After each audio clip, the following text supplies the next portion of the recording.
Assalamualaikum warahmatullahi wabarakatuh. Perkenalkan, nama saya Usatun Hasanah dengan NIM 240311029 dari kelas PSJB Prodi Perbankan Syariah yang akan memaparkan materi tentang manajemen strategi.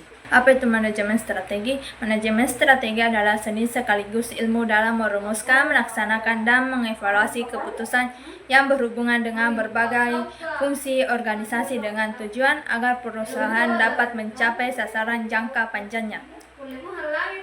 Dengan kata lain, manajemen strategi membantu perusahaan agar tetap bertahan, berkembang, dan unggul dalam menghadapi persaingan. Tahapan manajemen strategi yaitu 1. Perumusan strategi. Pada tahap ini, organisasi menganalisis faktor internal seperti kekuatan dan kelemahan, serta faktor eksternal seperti peluang dan ancaman. Analisis ini biasanya dilakukan dengan metode SWOT. Dari hasil analisis tersebut, perusahaan kemudian menyusun visi, misi, tujuan, dan strategi utama yang akan dijalankan. 2. Implementasi strategi atau implementation. Strategi yang sudah dibuat perlu dilaksanakan. Implementasi mencakup penyusunan struktur organisasi, pembagian tugas, penyusunan kebijakan, pengalokasian sumber daya, serta membangun budaya kerja yang mendukung. Tahap ini bisa dibilang paling sulit karena seringkali strategi yang bagus gagal jika pelaksanaannya tidak tepat. Analisis dalam manajemen strategi. Beberapa analisis penting yang sering digunakan antara lain yaitu 1. Analisis PESTEL yang mencakup faktor politik, ekonomi, sosial, teknologi, lingkungan, dan hukum. Porter's Five Forces untuk melihat tingkat persaingan dalam instruksi. Analisis SWOT yaitu mengidentifikasi kekuatan, kelemahan, peluang, dan ancaman. Jenis strategi. Strategi dapat dibagi ke dalam beberapa tingkatan yaitu 1. Strategi tingkat korporat, misalnya diversifikasi usaha, ekspansi pasar, atau integrasi vertikal. 2.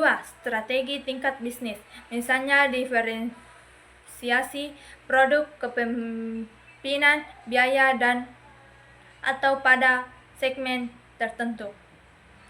3. Strategi tingkat fungsional yang berhubungan dengan strategi di bidang pemasaran, keuangan, produksi, dan sumber daya manusia. Manfaat manajemen strategi. Penerapan manajemen strategi memberikan banyak manfaat, antara lain yaitu memberikan arah jangka panjang yang jelas bagi perusahaan, membantu perusahaan menghadapi dan menyesuaikan diri dengan perusahaan lingkungan bisnis, meningkatkan efisiensi penggunaan sumber daya yang terbatas, membuat perusahaan lebih kompetitif dan mampu mempertahankan keberlangsungan hidupnya. Adapun contoh penerapannya yaitu sebagai contoh, Gojek menggunakan manajemen strategi dengan cara menganalisis kebutuhan masyarakat yang menginginkan transportasi cepat dan mudah.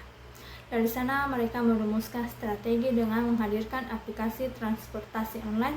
Selanjutnya Gojek mengimplementasikan strategi tersebut dengan mengembangkan fitur-fitur tambahan seperti GoFood, GoPay, hingga layanan logistik. Dan mereka terus mengevaluasi strategi dengan memperbarui aplikasi, menambah fitur, serta memperluas pasar hingga ke luar negeri. Adapun penutup yang saya sampaikan adalah manajemen strategi bukan hanya teori tetapi sebuah alat penting yang menentukan keberhasilan perusahaan dalam jangka panjang. Dengan manajemen strategi yang baik, organisasi bisa lebih siap menghadapi tantangan, memanfaatkan peluang, serta menciptakan keunggulan kompetitif yang berkelanjutan. Itulah tadi hasil dari pemaparan saya. Bila ada salah kata, mohon dimaafkan. Fastabiqul khairat. Assalamualaikum warahmatullahi wabarakatuh.